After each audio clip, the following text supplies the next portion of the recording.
basi huo ukweli ni mgumu kusemwa, lakini nyinyi wa Katoliki tuufie huo, na kweli kuna watu mtakufa kwa hilo. Ukilisimamia huko salama, kwa sababu unapozuia watu kwenda juu wanapotaka, watu wakubali kutawaliwa na sheria. Nchi hii utawala wa sheria umeshuka, utawala wa nchi utawala wa sheria, nchi inaongozwa na sheria, sio na mtu. Tanzania siku hizi kuna lugha ambayo haijawahi kutokea duniani kote, uchawa.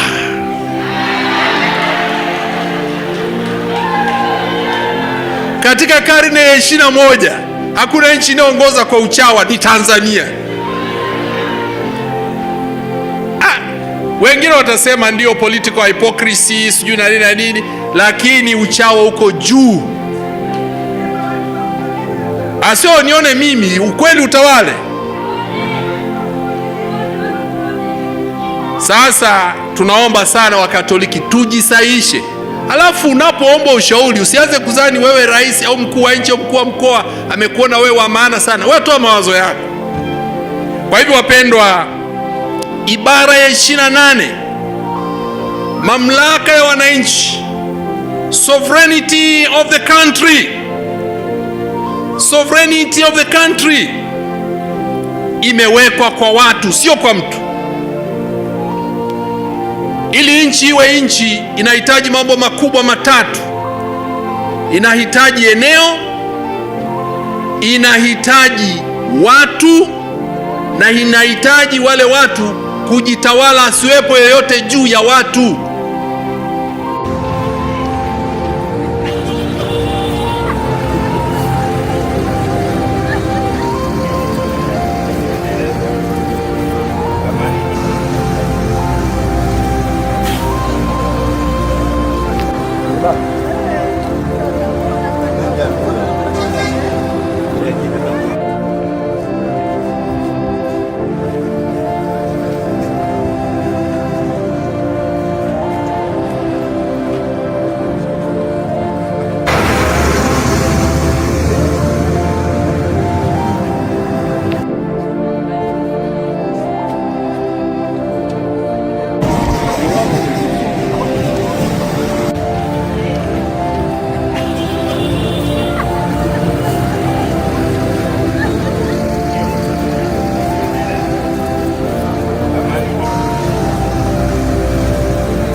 Waumini 120 kutoka katika mkoa wa Dar es Salaam na mikoa mingine Tanzania. Tuna utaarifu umma kwamba tumechukua hatua rasmi kikanuni kuandaa kuwasilisha pentestation nzito kwa Baba Mtakatifu wa 16 kupitia ubalozi wa Vatican nchini Tanzania. Hatua hii imechukua kwa niaba ya sheria za Kanisa Katoliki lao uhusiani na kanuni ya 212 3 inayowapa waumini haki ya kutoa maoni, kuwasilisha malalamiko na kurasimisha malalamiko na hata kulalamika mwenendo wa viongozi wa kanisa pale unapoleta hatarishi ya amani na maadili na umoja wa kanisa na heshima ya waumini. Msingi wa kanisa kimaandiko. Kanisa Katoliki ni taasisi ya mtu mmoja, ni mwili wa Kristo mmoja. Wa Katoliki wa Korinto 12 hadi wa 12, na waumini sisi watazamaji, bali ni washiriki kamili katika uhai wa kanisa. Biblia iko wazi, hakuna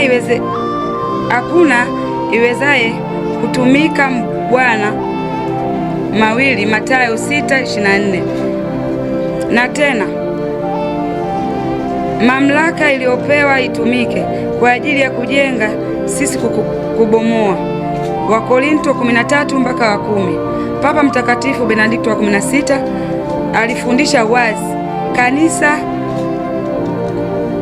alijichukulia jukumu la kuingia kwenye mapambano ya kisiasa. Malalamiko yazidi Padre Kitima na malalamiko dhidi ya Padre Charles Kitima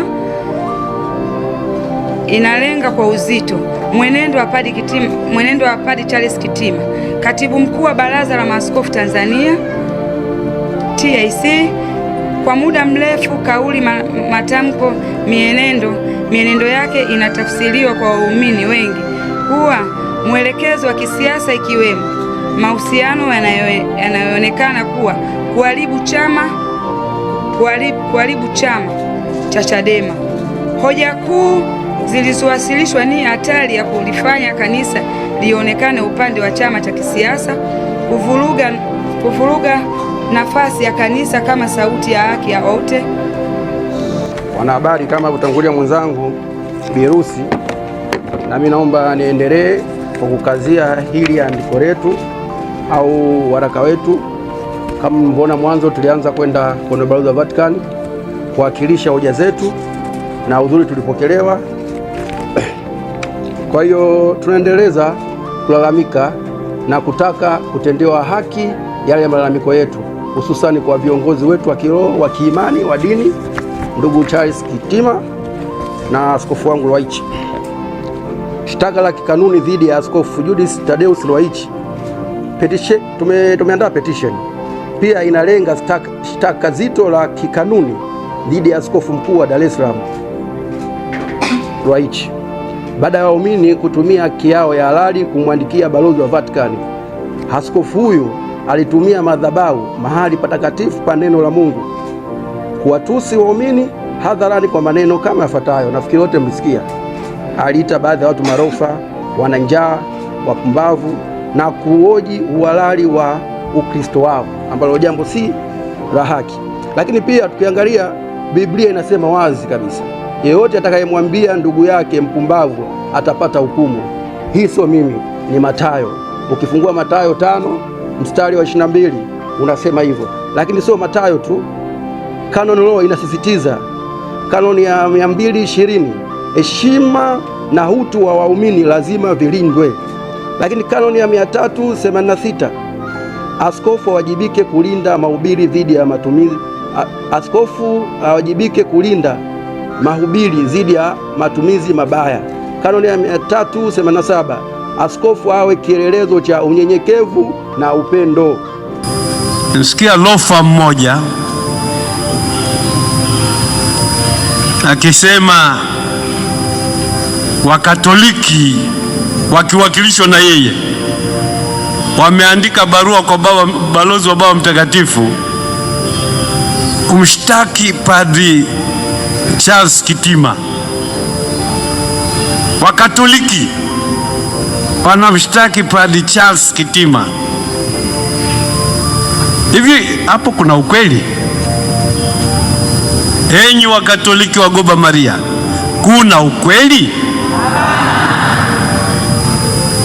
Na huyo aliyekuwa anasema hivyo kwa ulofa wake amethubutu kuwa mnafiki. Amevaa rozari shingoni kusudi tudhani kwamba ni Mkristo kweli. Huyo sio Mkristo, huyo ni kibaraka, huyo ni ndumira kuwili, huyo ni msaliti ambaye anatenda maovu, anashabikia uongo na anajidai kwamba anamwakilisha Kristo. Na ndio utaona kwamba hivi Mkatoliki ni nani na ambaye si Mkatoliki ni nani. Leo kila mtu anaweza kujiita Mkatoliki, Saa hizi ukienda kwenye mitandao ukasema nataka niongee hiki, AI inakuletea. Unaenda kuropoka, lakini mafundisho yenyewe hujapata, hujui. Hata mwenendo wake hujui. Na unaweza kujisifia kwamba unajua vizuri na ukaweza kushambulia kanisa. Ukajisahau kama wewe ni Mkatoliki kweli, uweze kushambulia kanisa. Aliye Mkatoliki kweli na aliyefuata mafundisho ya kweli hawezi kushambulia kanisa. Tunahitaji kuwalinda viongozi wetu. Ni viongozi wetu, hakuna wengine. Ni viongozi wetu hawa, tuwalinde kwa yote dhidi ya maovu mbalimbali. Kwa sababu Mkatoliki anasema hata mimi nimeenda nikasikia maneno haya, kwa kweli kama hili kwa 1 2 3. Sasa Mkatoliki wewe kweli, ili unisaidie mimi kama kuhani, utasema hodi. Utaenda kuniitia vyombo vya habari kunisema mimi? Hapana, utaniitia, utakuja kule. Kama tunataka kweli kuishi kama watoto wa Mungu, lakini kama tunataka kuishi kama wanadunia tu, kama ulimwengu hivi, tutafanya hivi.